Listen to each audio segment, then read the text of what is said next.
All right, friends, it's the next day. It took me longer than expected to get this thing installed. I had to take about 4 inches off the PTO shaft right there. It was a little bit too long to go between the tiller and the PTO there on the tractor. But we got it hooked up, and I did a trial run with it last night, and I'll show you guys those results here in just a second.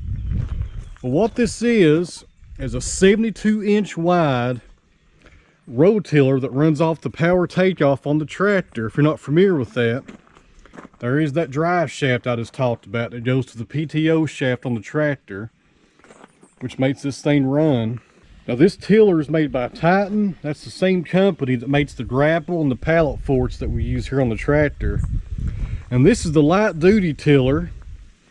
It only weighs about 750 pounds, which is nice because a lot of those tillers you'll see on tractors, they can weigh up to a ton. Let's head up to the garden. I'll show you guys what I did last night. I went ahead and done 1 row just to make sure I knew what I was doing pretty much. I've never ran a tiller on a tractor before.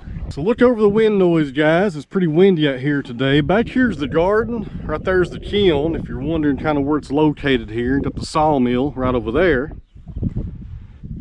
And if you remember this garden from last year, it was raised beds. And what I did Saturday, I came in here and got rid of all the raised beds.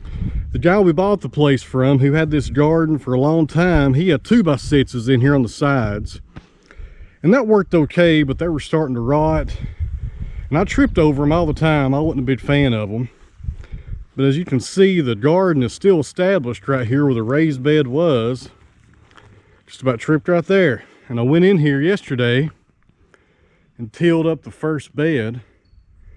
And as you can see, that tiller done a really good job on this area. It's kind of like a mound right here.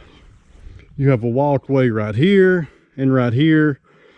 Then it mounds up right here in the middle where the raised bed was. And this raised bed, the dirt of it, the main component is years and years of rabbit manure. The guy we bought the place from had a really large rabbit operation going on. He had like 500 rabbits in there in the sawmill building. And he dumped all the manure in this dirt. And if you ever done any research on organic dirt or soil, rabbit manure is one of the best things you can put in dirt to grow food. You know, and we had just a wonderful harvest last year. Green beans, tomatoes, giant pumpkins, everything done well. So what my plan is today, you can see where these beds are still here. And I had a cover crop on them over the winter, had some ryegrass growing up in here. So I went in here Saturday, like I said, I tore the beds out. I got my Cub Cadet mower up here and pretty much mowed that grass down. Then my tires hopefully will fall right into these little trails right here between the beds. And we'll go down through here and till up the rest of them. We got the first one done. I'll probably go over it one more time. Got second one, third one, fourth one. And over in the last one, we may lose a little square footage. My tires will be close to this fence. This fence is to keep the deer and more importantly the dogs out of here. So my tires will probably fall on the edge of this walkway. So hopefully the tiller will knock a lot of this dirt over into this walkway path right here between them. And another update here, guys, before we get going. Here's another tie beam I've been working on. I got it scribed out right there. My layout marks are done. Got a tenon.